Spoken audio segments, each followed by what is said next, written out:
বন্ধুরা, বৃষ্টি সারাদিন হওয়ার পরে অবশেষে বৃষ্টি থামলো এবং থামার সাথে সাথে চলে আসলাম হাঁস মুরগিদের সাথে সময় দেওয়ার জন্য। এখন অলরেডি বিকাল হয়ে গিয়েছে, বিকাল 4টা বা 4:30 মেবি এরকম বাজে। তো আপনাদের দেখানোর চেষ্টা করলাম যে বৃষ্টি হলে ছাদে হাঁস মুরগিগুলো কে কতটুকু ভিজে আর কিভাবে ছাদ থাকে সেটা দেখানোর চেষ্টা করছি। পাশাপাশি দেখেন এই যে আমার দেশি মুরগিগুলো যে খোলা পেয়ে দেখেন এই যে কী করছে, দেখছেন বন্ধুরা, এই দেখেন সবাই আনন্দ পাচ্ছে, আমাকে সামনে পেয়েছে। আসসালামু আলাইকুম ওয়া রাহমাতুল্লাহি ওয়া বারাকাতুহু। দেখলো পক্ষ থেকে ছাদ বাগানের সবাইকে স্বাগত। বন্ধুরা চলে আসলাম বিকালবেলা। প্রচুর বৃষ্টি হয়েছে আজকে, মানে ভবের বৃষ্টি হয়েছে যেটাকে বলে। বৃষ্টি হওয়ার পরে এখন থামছে। দেখেন আকাশ মেঘলা হয়ে গিয়েছে। দেখেন কি অবস্থা, এখনও প্রচুর অন্ধকার হয়ে আছে। যে কোনো মুহূর্তে আবার অযোধ্যায় বৃষ্টি নামবে, আপনারা বুঝতেই পারছেন।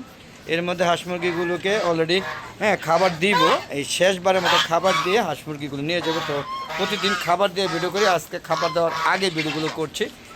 দেখেন আজকে খাবার দেওয়ার ভিডিওগুলো করবো না। দেখেন এরা একটা ভিজে একদম কাদা হয়ে গিয়েছে। দেখেন একে সঙ্গীত করছে কিনা আপনারা বলেন তো। এর তো মনে হচ্ছে সঙ্গীত করছে, দেখেন উচ্চ সঙ্গীত না কী সঙ্গীত, দেখেন প্রচুর সঙ্গীত করছে।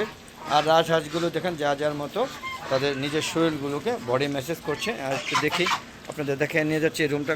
এটা খোলা ছিল, আজকে লাগানো হয় না। দেখেন মুরগিগুলো এই দেখেন পায়ে, দেখেন হাঁসগুলো এখানে একত্রে বসে আছে, দেখছেন এরা বৃষ্টির মধ্যে এখানে মানে বসেছিল। এই তোমাদের আজকে লাগানো হয় না, এই যে যাও বলা যাও। ওদের জন্য যে কটা কবুতর আছে ওই কবুতর খেতে পারে না, দেখতে পাচ্ছেন। তো বন্ধুরা ওদেরকে বের করে দিলাম। আর আমি একটু মুরগিগুলো দেখানোর চেষ্টা করি। যেহেতু সারাদিন বৃষ্টি হয়েছে, তো এই কিছুক্ষণ আগে আমি ফ্যানটা বন্ধ করে দিলাম, দেখি এরা ঠান্ডা লেগে গিয়েছে। সবগুলো দেখেন ঠান্ডা অসুস্থ হয়ে গিয়েছে। মানে বৃষ্টির মধ্যে একটা সমস্যা, এই গরম এই বৃষ্টির মধ্যে হাঁস মুরগিগুলো অসুস্থ হয়ে যায়। মুরগিগুলো বেশ ভালোভাবে অসুস্থ হয়ে গেছে। এদিকে সুস্থ না করে ভ্যাকসিন দেওয়া যাবে না, চাইছিলাম ভ্যাকসিন দিয়ে দিব, কিন্তু এখন আর ভ্যাকসিন দেওয়া যাবে না। এদের সুস্থ না করে যদি ভ্যাকসিন দেই লগে লগে অসুস্থ হয়ে যাবে। দেখেন এই যে দেখেন এখানে আমার লেয়ার মুরগিগুলো বড় হয়ে গিয়েছে। যে পাশাপাশি এখানে মিশরি ফার্মে আছে, দেখেন দৌড়াদৌড়ি করছে, বুঝতেই পারছেন। এগুলো 2 মাস প্লাস হয়ে গিয়েছে, এখন একটু ভ্যাকসিন দেওয়ার সময় হয়ে গেছে। এই যে পাশাপাশি আমার এখানে টাইগার, দেখেন টাইগার মুরগিগুলো দেখেন বেশ বড় হয়ে গেছে। এদের আনছিলাম 20 দিনের না 22 দিনের বাচ্চা বলছিল, এখন 2 মাস হয়ে গেছে।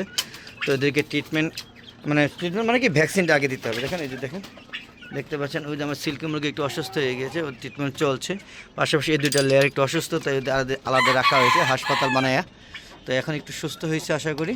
দেখতে পাচ্ছেন এই 2টা লেয়ার একটু অসুস্থ ছিল, তো এগুলি সব ট্রিটমেন্ট করতে হয়। আসলে মুরগি পালতে গেলে সারাক্ষণ ওদেরকে নজরদারি করতে হয়, নাহলে এরা অসুস্থ হয়ে পড়ে। আপনারা দেখতেই পাচ্ছেন এই যে একটা মুরগি, এই যে ছোটো বাচ্চাটার চোখ একটা সমস্যা হয়ে গিয়েছে, ওই যে ঠান্ডায় চোখগুলো নষ্ট হয়ে গিয়েছে।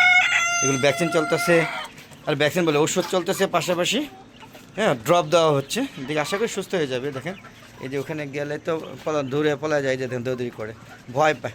তো বন্ধু চলেন এখান থেকে বের হয়ে যায়। আমার কিছু কবুতরগুলো এই দেখেন, আমার কবুতর এই বাচ্চা দিয়েছে, বাচ্চাগুলো উড়াল দিচ্ছে। ওই যে বেবি, আর এখানে এই যে 2টা বেবি বের হয়েছে, আপনারা দেখতে পাচ্ছেন কিনা যায় না। তো আর ডিম পারে নাই, একবারে ডিম পেয়েছে। তো বন্ধু হুমা কবুতরগুলো এই যে দেখেন বের হয়ে গেলাম। এই যে আমার টার্কি মুরগি, এটা দেখেন এর বয়স কিন্তু 3 মাস হয়েছে। দেখেন কত সুন্দর। এগুলো 3টা আনছিলাম, 3টা আলোর মধ্যে টিকেছে। তো আরও 3টা আনবো, এইভাবে 3টা করে আনবো, বড় করে একবারে আনলে সব মারা যায়। তো বন্ধুরা দেখেন হাঁস মুরগিগুলো বৃষ্টির পরে দেখেন কত সুন্দর ফ্রেশ আছে।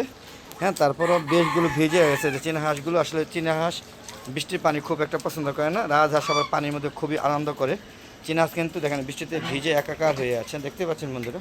দেখেন সবাই নিজের বডি মেসেজ করছে, যেহেতু বৃষ্টি থামছে এখন সবাই দেখেন এই যে দেখেন সাদা হাঁসটা বেশি ভিজছে। দেখেন এই যে তার অবস্থা দেখছেন, চিকার মধ্যে বসে নিজেকে শুকানোর চেষ্টা করছে, দেখছেন এই যে বন্ধুরা। আর এই যে রাজহাঁসগুলো একটু যদি ভিজে হয় তাহলে ভাঁ করছে, কী খাবারটা খেচ্ছে দেখছেন, প্রচুর খাবার খাচ্ছে। মানে তারা এই যে নিচু হইলে এই যে খেপ দেখবেন, এই যে দেখবেন এই যে দেখেন, এই যে দেখেন, এই যে দেখেন এই যে দৌড়ে চলে আসছে আমার সাথে, দেখেন এই যে দেখেন এইটা এটা বেটা। তো বন্ধুরা এই যে আমার টার্কি মুরগিগুলো, আর এই যে এটাও বেটা, এটা হলো বেবি বেটা। এখন এটা 4 মাস হয় নাই বন্ধুরা, 4 মাস হয়েছে, মানে 4 মাস হয়েছে, 4 মাস হয়েছে, 4 মাস হয়েছে, কিন্তু এখনও নিউ অ্যাডাল্ট, মানে ডিম পাড়ার মতো। এটা তো হাঁসা এবং এটাও হাঁসা দেখেন। আর এই যে হাঁসিগুলো, এগুলো ডিম পাড়ার মতো বয়স এখনও হয়নি, 4 মাস চলছে, 4 মাস। এই যে দেখেন এই যে অবস্থা। আর এগুলো যে দেখেন এটা কিন্তু পুরান একটা হাঁস, কিন্তু এটা বোঝা যাচ্ছে না, একদম অল্প, মানে দেখা যাচ্ছে কি ওই ভিজে কাদা হয়ে গিয়েছে। পাশাপাশি দেখুন চেষ্টা করছি। এই যে দেখেন এটা কিন্তু বাচ্চা, হ্যাঁ দেখেন এটা বাচ্চা, হ্যাঁ এটাও বাচ্চা এটাও বাচ্চা, এদের বয়স কিন্তু 4 মাস। এইগুলো আর রাজহাঁস এগুলো বয়সগুলো সেম। তো বন্ধুরা আমার একটা ফেসবুক পেজ আছে, ফেসবুক পেজটাকে প্রথমে ফলো দিয়ে তারপরে সম্পূর্ণ ভিডিওগুলো দেখবেন। দেখে মিজান এগ্রো বিডি পেজটা অবশ্যই ফলো করে সম্পূর্ণ ভিডিও দেখবেন, সুন্দর সুন্দর মতামত দিবেন, শেয়ার করে সবাই দেখার সুযোগ করে দিবেন। আর বন্ধুরা ফেসবুক পেজের ভিডিওগুলো সন্ধ্যা 6টার পরে আপলোড করে থাকে, আর ইউটিউব চ্যানেলের ভিডিওগুলো 4টার পরে আপলোড করে থাকে, আগে পরে আপলোড করে থাকে। দেখা আমন্ত্রণ জানাচ্ছি। আর যদি ইউটিউব চ্যানেলের ভিডিওগুলো চ্যানেলটা সাবস্ক্রাইব করে পাশে বেল আইকনটা ক্লিক করে দেন, তাহলে যখন খুশি তখন ইউটিউব চ্যানেলের ভিডিওগুলো ছাড়লে সাথে সাথে আপনাদের ইউটিউব চ্যানেলের নোটিফিকেশন আগে ইউটিউব চ্যানেলগুলো চলে যাবে, আর আপনারা মজার ভিডিওগুলো উপভোগ করতে পারবেন। আর দেখে সুন্দর সুন্দর মতামত দিবেন, আর শেয়ার করে সবাইকে দেখার সুযোগ করে দেবেন। আর আপনাদেরকে বলবো প্লিজ আপনার ছাদ বাগান করুন। দেখেন আমার ছাদে ওয়ালটাকে পর্যন্ত আমি ব্যবহার করেছি, এবং দেখেন কত সুন্দর ডাঁটা শাক হয়ে আছে, দেখতে পাচ্ছেন ডাঁটা শাক, কলমি শাক, পুঁই শাক, পাট শাক, এগুলো অলরেডি লাগানো হয়েছে। আবার এই যে এখানে 3টা রেডি করে রেখেছি, বৃষ্টির জন্য আর ক্ষতি করতে পারতেছি না, এগুলোকে পাট শাক লাগাবো। তো আপনারা আশা করি সবাই লাগাবেন। আবার ধনিয়া গাছও লাগাইছি, যাতে ধনিয়া কিনতে না হয়, কিনা লাগে তবে অল্প পরিমাণে হয়, ভালোই লাগে একদম। কেনার থেকে এখানে কিনা অনেক ভালো, মানে গাছ লাগিয়ে খাওয়া অনেক ভালো। দেখেন এই যে মরিচ গাছ থেকে কত সুন্দর মরিচ হয়ে পেকে আছে, প্রচুর মরিচ হয়, প্রচুর মরিচ হয়। তো এই পর্যন্ত কিনি নেই, এখন কিনতে হবে মনে হচ্ছে। তো মরিচ তো এখানে যা আছে এখনও 2 দিন যাবে, খাওয়া যাবে। আর এই দেখেন বড়ই গাছটা বড় হয়ে যাচ্ছে, আগামী দিন ইনশাল্লাহ বড়ই পাবো। পাশে ওই সাইডে আমার পুরো ছাদে মানে প্রচুর ফল বাগান, ফুল বাগান, সবজি বাগান। দেখেন উপরে ছাদে বড় গাছ, আম গাছে মুকুল চলতে, এখন কিন্তু আম গাছে মুকুল হওয়ার কথা না, এখন সব আম চলতেছে, পেকে গিয়েছে, শেষ পর্যায়ে আম, এখনও আম গাছে মুকুল আছে। তো সব বন্ধুরা আপনারা সব ছাদ বাগান করবেন, আমার ছাদে সম্ভব হলে হাঁস মুরগিগুলো লালন পালন করবেন। আর আমার ভিডিওগুলো কেমন লাগছে অবশ্যই কমেন্ট বক্সে লিখে পাঠাবেন। ভালো লাগলে অবশ্যই ভালো কমেন্ট করবেন, আর খারাপ লাগলে কেন খারাপ লাগছে সেটাও কমেন্ট করে জানাবেন। বন্ধুরা আপনি প্রত্যেকটা কমেন্ট যত সহকারে পরে উত্তর দিয়ে থাকি। তো আজ আর না, অনেক হয়ে গিয়েছে, চলে যাবো। যাওয়ার আগে সবার সুস্বাস্থ্যতা কামনা করে আমি আমার ভিডিও শেষ করছি। আসসালামু আলাইকুম ওয়া রাহমাতুল্লাহি ওয়া বারাকাতুহু। বন্ধুরা আবার দেখা হবে নতুন কোনো পর্ব নিয়ে, নতুন কোনো ভিডিও নিয়ে। ততক্ষণে আমার ভালো দেখুন, চ্যানেল পাশে থাকুন। খুদা হাফেজ, বিদায়।